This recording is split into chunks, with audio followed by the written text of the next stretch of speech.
Welcome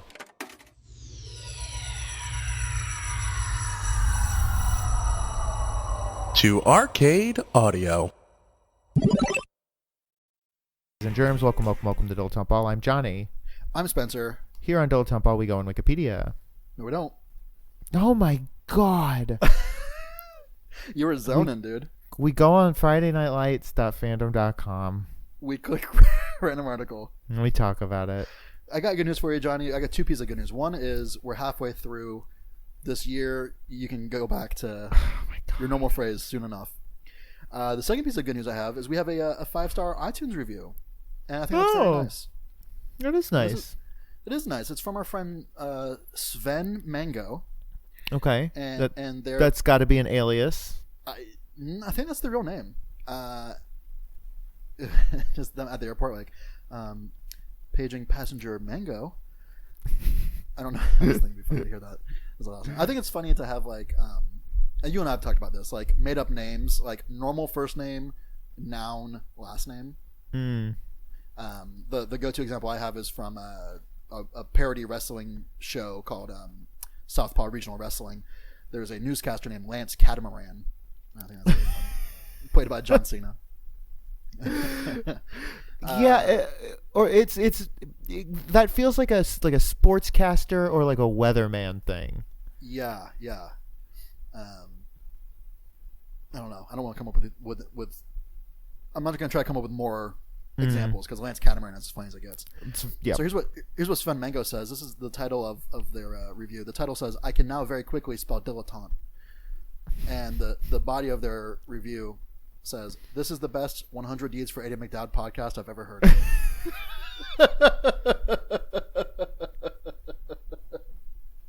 And I think that's very funny, and I'm glad someone's called us out for the ridiculous number of times we reference 100 Deeds for Eddie McDowd. Oh my god! No one I know knows about that show because it was on for like. We've probably referenced it more times than they had episodes. That's got to be certain. I wish they would have made 100 episodes. You know. Does he do it in the end? I truly don't know where he does it.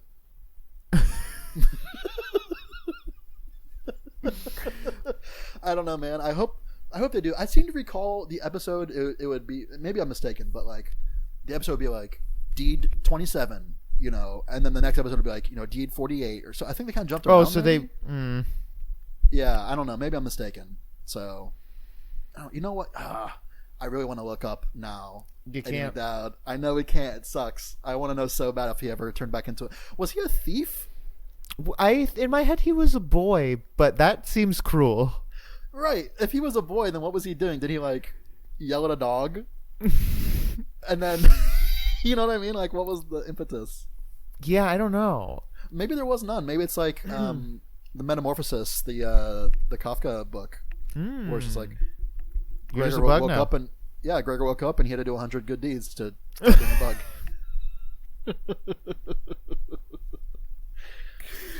You know, some people say you can't improve on classics, but I disagree. It would be so hard to do good deeds as a giant bug, huh? It really would be. What could you even do? Like, you try to help like an old lady across the street, and she'd like hit you with her purse. Yeah, she'd step on you with her giant shoe. What if? Is there anything you could do? What could you do? What's a good deed you could do as a bug? This is for all our bug listeners out there. Eat other bugs? That's the first thing I thought of too. Yeah, kill other bugs. How crazy is that? That's the best thing you can do. Yeah, I don't know. That's it. Maybe you could like transport groceries like on your back. Can you fly, Gregor Samsa? I don't know if they ever talk about it. Yeah, I know he could crawl on the ceiling and stuff. Maybe he could change the light bulbs for people. But could he grab them with his little... Freak. You're right. I don't know. I know at one point his father threw an apple at him and it stuck in his carapace. Yeah. So maybe his father could throw a light bulb at him real hard so it would stick in his carapace. And then he just... Yeah, exactly. Yeah, he puts his back up to the... Yeah. He'd be called like... Yeah, Samsa and Sons Electricity. I forgot about the apple thing, and that's really sad. It is really sad. I'll never forget it. Do you want to get an article? Yeah, I guess I don't really want to talk about apples anymore.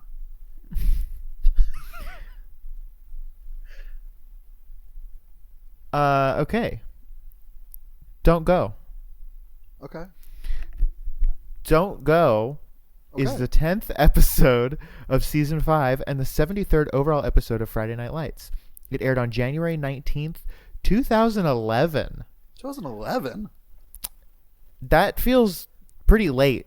Imagine making 73 episodes of anything. Like a They podcast. They couldn't even get to they couldn't get to 100 episodes for Eddie, you know? Right, you're right, man. And that's like, you have to, and they couldn't. It's a pretty audacious It might as well have been premise. called like, what if the show was just called "This Show Will Have 100 Episodes"? And yeah, like each episode was just like the title of the episode would just be like 1, 2, 3. What if could there be a TV show where it's called something to that effect, like this show has 100 episodes, but each episode the chronological release is not in order, you know? So you'd have like episode 1 might be like episode 4. So it'd be like 24, but the first Yes. episode Jack Bauer's like, hour 14. "Okay, I'm going to go to bed now." Yeah, exactly, yeah. And then episode 2 would be like, "Hey, let me get 2 hot dogs for lunch." Yeah, exactly. Like it's 24 hours, just non-consecutive. It'd be 24 hours parentheses non-consecutive. But the show wasn't called 24 hours. You know, Jack Bauer's the only secret agent to hold 24 non-consecutive hours. What are you saying?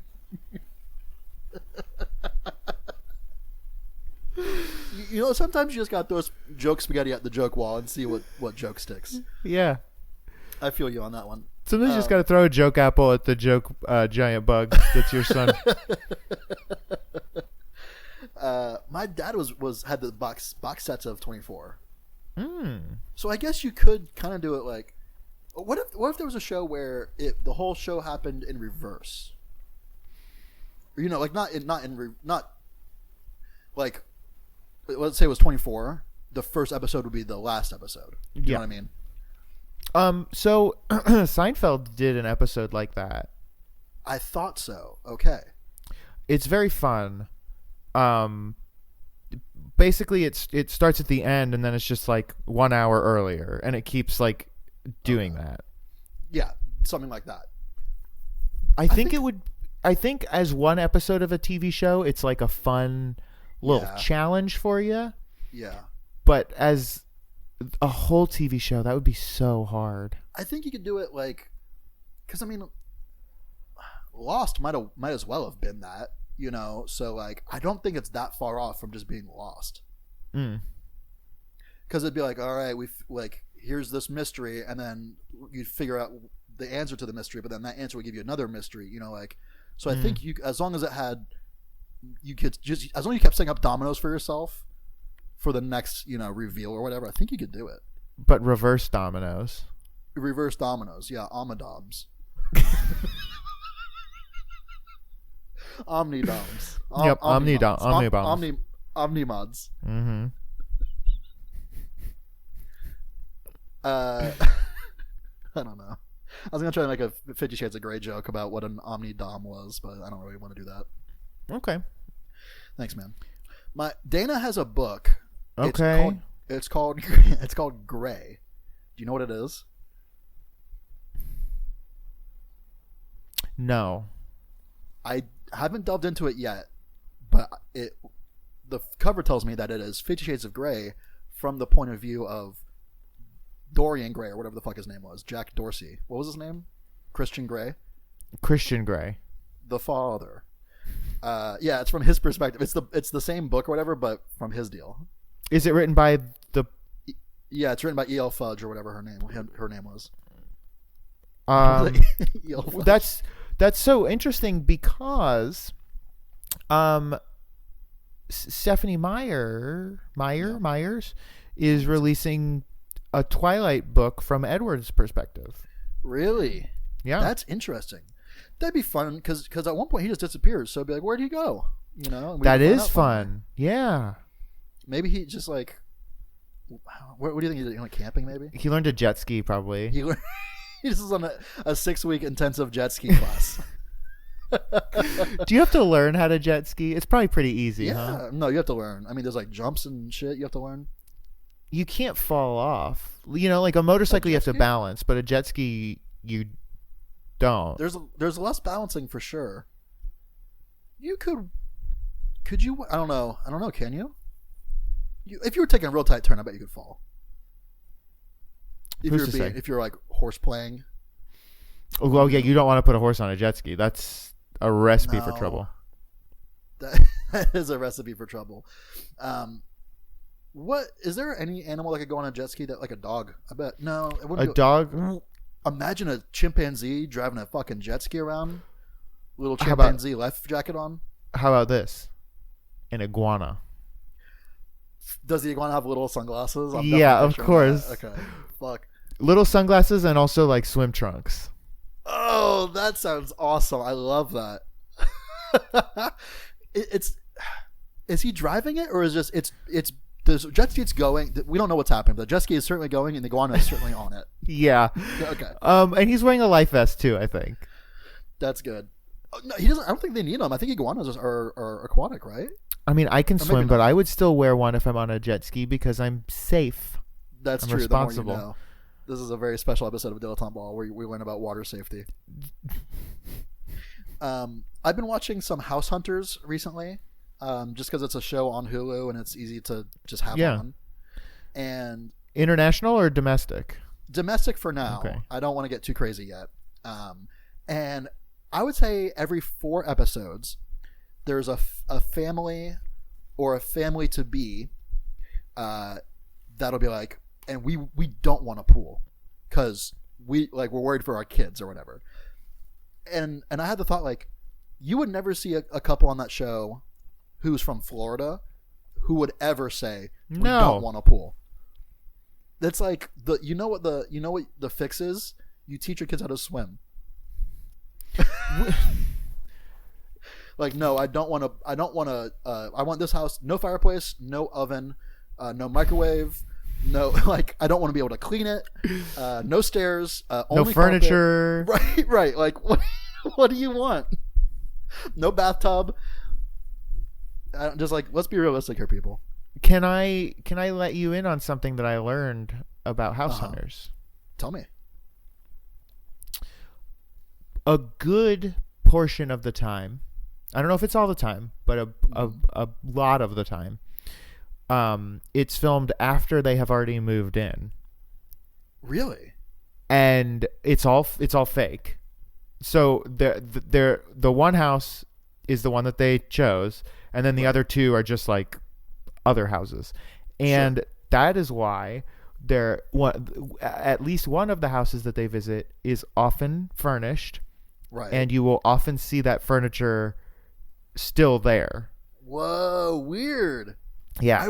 I knew there must have been something to it because, like, it would be insane if they were like, all right, we're going to buy a house, and whatever the first 3 houses the realtor shows us, we have to choose one. Mm-hmm. Like, obviously, I knew something was up there.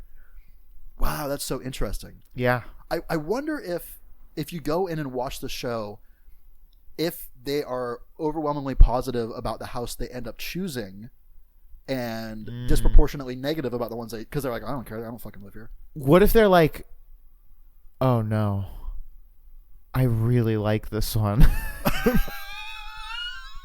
Just like, Henry, we've made a mistake. Henry, we at the end of this, we will have made a mistake. Something tells me I have a terrible, terrible thought.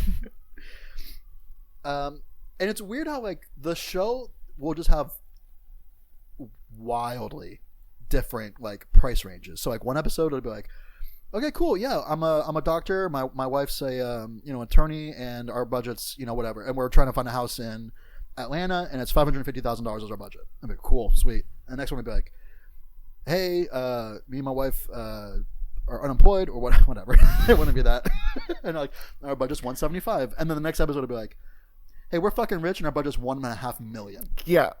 It's And then absolutely all over the place. the broker will like show them a house and be like, okay, cool. I know your budget's $1.5 million, but this house is 1.8 million. And they're like, okay, it's a little over budget. And it's like, motherfucker, you're a house over budget.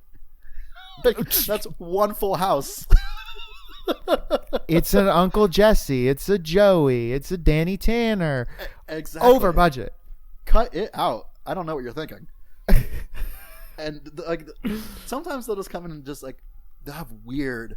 There was one episode I watched where this guy was like, "Gotta have room for my fan," and that was like the only thing he cared about. He just wanted to install a big ass fucking ceiling fan. And so they'd go to see houses and they'd be like, "Cool, here's the kitchen, da da da, and here's the great room," and the wife would be like, "Oh, this would be perfect for Dale's fan," And then like they chose the house, and at the end of the show they show like, okay, cool, it's 4 weeks later, we moved in, and here's what we did to it or whatever. And it cuts to Dale, and he's like, and you know what? I got an even bigger fan. Like, Wait, is that a real example? yes, that's real. Oh my That god. was not for comedy. Because like sometimes it'll be like a lot of times it'll be like it tends to be the wife will want like a certain kind of kitchen with like white cabinets or whatever, or the guy will want like some kind A of man fucking cave. literally a man cave. Yeah, But every once in a while I'll be like, I need a fan. That's so bizarre. Wild. Such a hyper specific need. I like to keep a windy house. You right? Like I couldn't even understand it, and like their budget was like really high too. So it was like, what kind of fucking weird fan pervert is this guy? Like, what are you doing? Was it just the one fan in the one room, or did he want every room to have He a wanted fan? one big fan.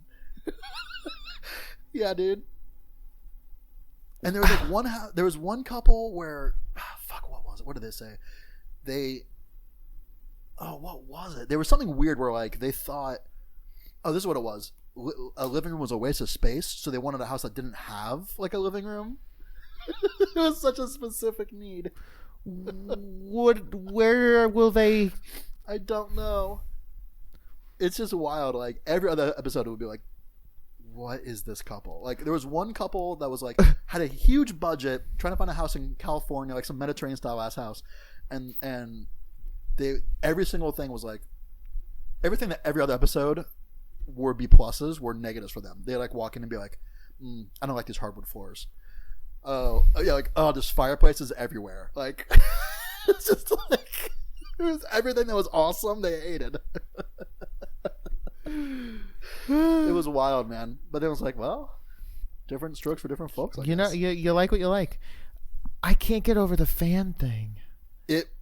That's haunting. Haunting is a great word for it. I'll never forget it for the rest of my days. I just truly don't understand.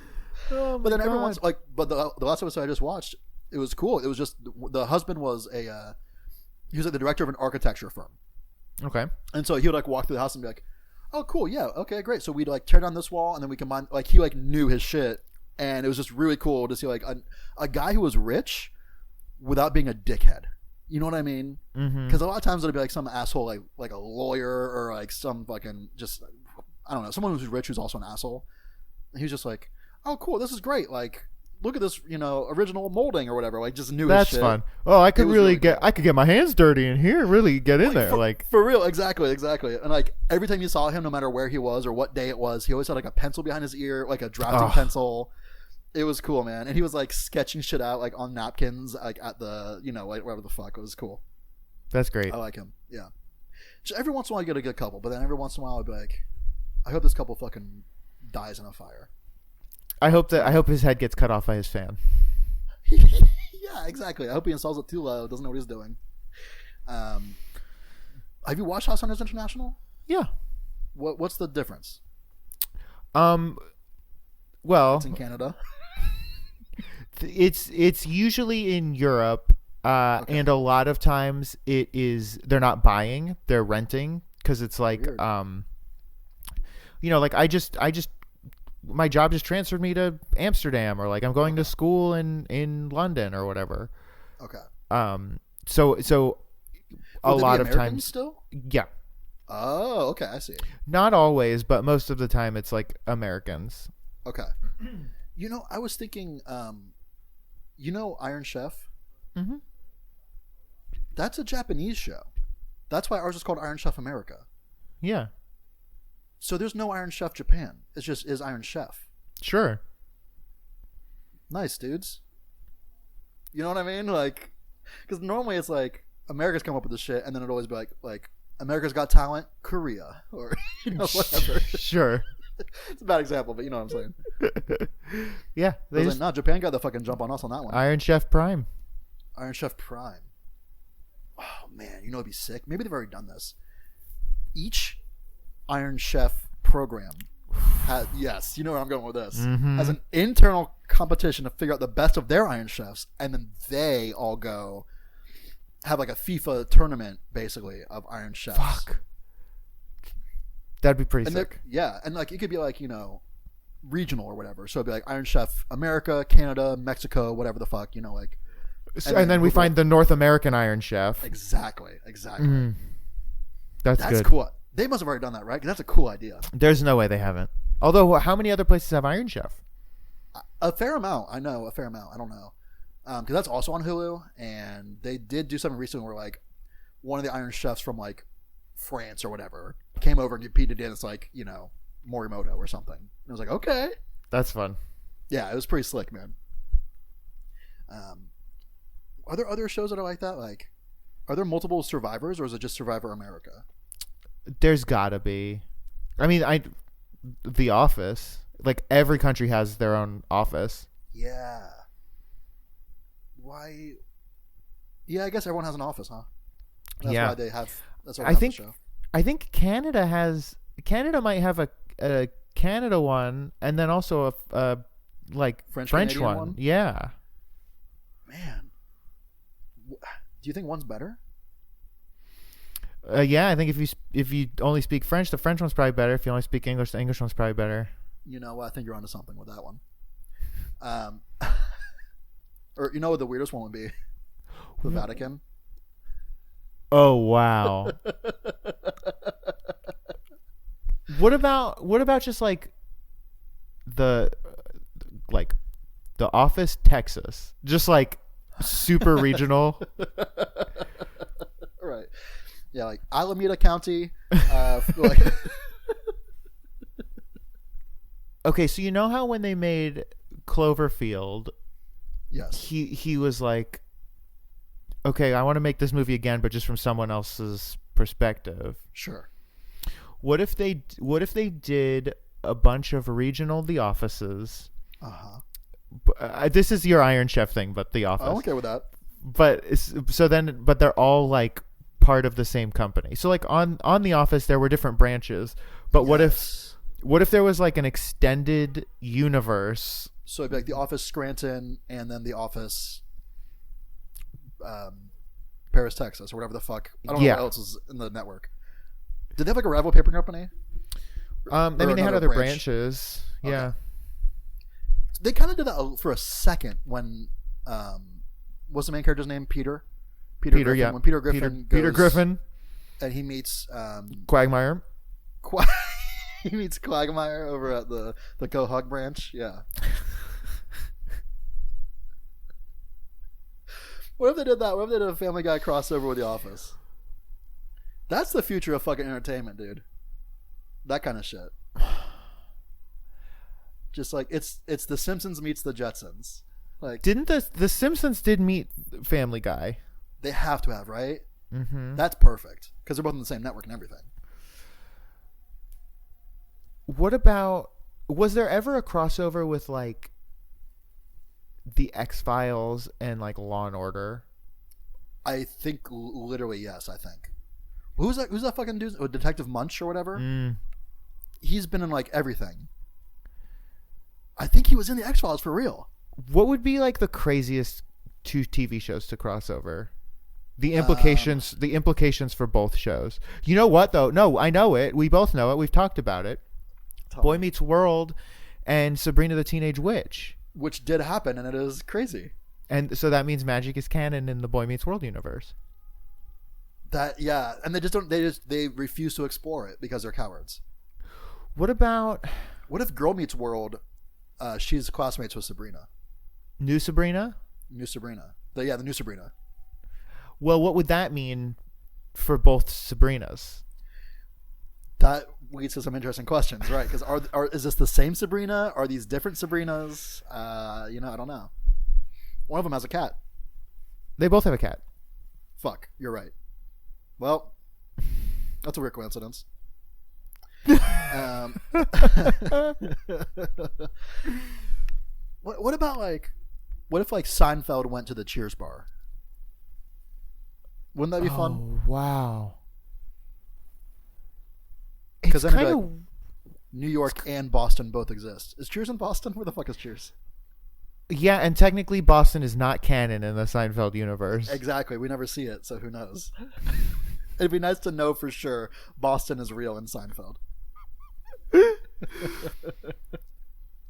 What if they went on a big road trip kind of thing where Seinfeld went down to visit Norm at Cheers, and then Norm was like, "Hey, I got my buddy up in Seattle. Let's go visit Frasier." Well, and then they went down to San Francisco and visited Uncle Jesse. And then they went to Chicago and visited Urkel. And it's basically what I'm describing as the plot of Old Man Logan, but for the TGI Friday universe or whatever. What sort of... Did Urkel ever interact with... Urkel hung out with... Urkel visited the Tanners, for sure. Yeah, I believe so. Was he ever on Boy Meets World? I don't know.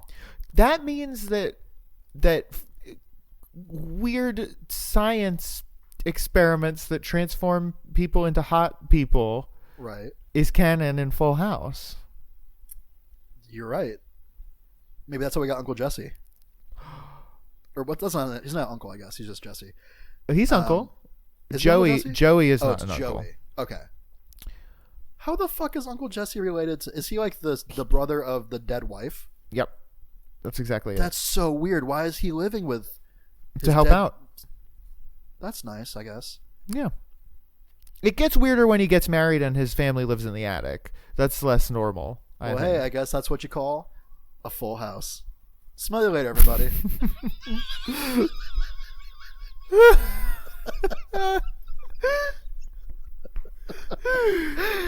Sit, Ubu, sit. Good job.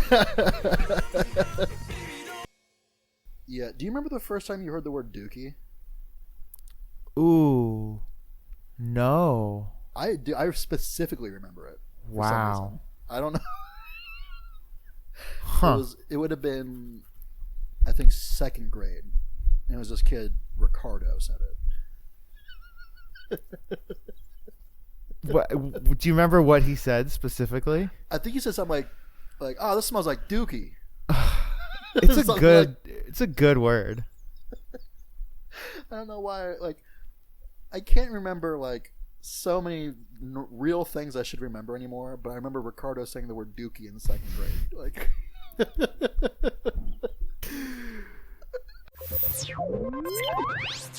Thank you for playing Arcade Audio. Play more at arcadeaudio.net.